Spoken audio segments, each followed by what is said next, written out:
बाबों के आस्थानों पे जाके खड़े हो जाते हो।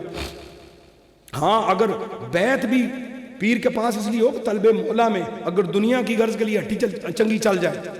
साल बाद मुझे एक बंदे का फ़ोन आया, हजूर मैं आपका मुरीद ही पहचाना है। मैं क्या साल के बाद मैं कैसे पहचानूं, साल पहले बैत हुए। मैंने कहा जी हुक्म करें। कहता है जनाब दुआ करो मेरी गां गुम गई है। पीर अब इसीलिए गां गुम गई, हिसाब करो चोरी हुई है, हिसाब करो दुकान नहीं चलती, हिसाब करो गड्डी ले है रोज पंचर हो जाती। कोई पीर का ये काम नहीं है, खुदा की कसम। पीर का काम है कुरान बताना, कुरान के मुकदमे की तरफ राग़ब करना। अलिफ लाम मीम ज़ालिकल किताबु ला रैब फीह हुदल लिल मुत्तक़ीन। इस तरफ आओ लोगों। कुरान कहते हैं कुल इन कुंतुम तुहिब्बूनल्लाह फत्तबिऊनी युहिब्बुकुमुल्लाह। अल्लाह कहता है, अल्लाह ने यहां पर शर्त लगा दी है, कंडीशन लगा दी है। अगर मेरी मोहब्बत चाहते हो, अगर मेरी मोहब्बत चाहते हो, मेरी मार्फत चाहते हो, मेरा ताल्लुक चाहते हो, मेरी जुस्तजू चाहते हो, मेरा जिक्र चाहते हो, मेरे करीब आना चाहते हो, तो फिर क्या है, फत्तबिऊनी, मेरे नबी की इत्तिबा करो, युहिब्बुकुमुल्लाह, अल्लाह तुमसे मोहब्बत करेगा। ये शर्त है भाई, ए मोमिनो, ये शर्त है तुम्हारे लिए मेरे लिए।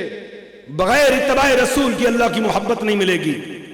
नजात का रास्ता रसूलुल्लाह की जात, कलमे की बुनियाद रसूलुल्लाह की जात, कुरान का माखज़ हो तशरीह रसूलुल्लाह की जात। कुरान के हर्फ हर्फ पे आपके कसीदे हैं, हर्फ हर्फ में, पारे पारे में और आयत में और हर जगह में आपका जिक्र है। और अल्लाह अपने नबी के मुतल्लिक़ बता रहा है कि मेरे नबी की इताअत करो। तुम इताअत करोगे तो फिर अल्लाह की इताअत होगी। तो अल्लाह के नबी की इताअत क्या है? 5 वक्त नमाज पढ़ना, कुरान पढ़ना, जिक्र करना, वालिदैन की इताअत करना, हमसायों का, रिश्तेदारों का ख्याल रखना, बेहयाई के कामों से रुक जाना। आज लोग बैत होते हैं। एक बंदा आया, कहता है जी मैं आपसे इसलिए बैत होऊंगा कि मेरे पैसे गुम गए, अगर मिल जाए मैं अभी बैत होता। मैंने कहा मैं शोबदाबाज नहीं हूं, ना मुझे पता है ना मैं पैसे दे सकता हूं। बाबा मुझे तो अपनी जात का भी नहीं पता, मुझे इतना पता है वफा कर ले मदीने वाले से, मदीने से पैगाम आ जाएगा, तू पुकारेगा यहां पे सलाम का जवाब आ जाएगा। तल्लक जोड़ ले मदीने वाले से। हाँ जी, फिर जब आपसे तल्लक जुड़ गया ना, फिर दुनिया कोई चीज नहीं। हाँ जी, कोई चीज ही नहीं है दुनिया, बिल्कुल। जिनका बिस्तर लगा है तेरी गली में, थूकते नहीं तख्ते सिकंदरी पे।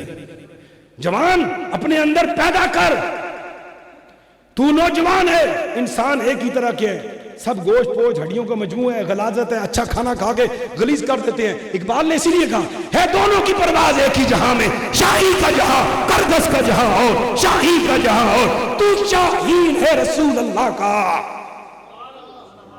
तू कबूतर है हर में रसूल का, तेरी परवाज। और कहां गिद्धों की परवाज, कहां गुनाहगारों की बातें, कहां ज़िनाकारों की बातें, कहां शराबियों की बातें। और तेरी जुबान पे तो कलमा है, तेरी तो वावा है, दुनिया में भी और हशर में भी वावा होगी। फरिश्तों खड़े हो जाओ, मेरे नबी का दीवाना आ गया, करो इस्तकबाल, कब्र में रसूलुल्लाह का परवाना आ गया। पुकारेगी कब्र, लहद में जल्दी रखो, ये मेरे नबी का दीवाना आ गया। फिर सिर्फ कब्र ही नहीं, फरिश्ते भी आए होंगे, आका भी मौजूद होंगे, और जब सवाल होने लगेगा, माँ रब्बो का, माँ नबियों का, माँ दीनों का, रसूल अल्लाह की जब बारी आएगी, चेहरे पर दुहा कब्र के अंदर नजर आएगा, तो रसूल अल्लाह वहां पे कहेंगे फरिश्तों रुक जाओ, मैं गवाही देता हूं ये मेरा उम्मती है। हाँ ये मेरा उम्मती है, हाँ ये मेरा उम्मती है। ये तो नहीं है कि हम आस्थानों पे बैठ जाएं और बात करें, शरीयत के खिलाफ बात हो रही है चुप रहें, नमूज की बात हो चुप रहें, ताजदार खत्म नबूवत की बात हो चुप रहें। दुनिया में आते हुए भी उम्मती उम्मती, कब्र में जाते हुए रवायत लंबी है। मौला अली ने सुना आवाज हिल रहे थे, हजरत अब्बास की रवायत है, जब नजदीक ले गए तो रसूल अल्लाह उस वक्त भी ए उम्मत तुझे याद कर रहे थे। मजीद वीडियोस देखने के लिए मोहम्मदी रोनी काफिला के ऑफिशियल चैनल को सब्सक्राइब करें और बेल आइकन को प्रेस करें।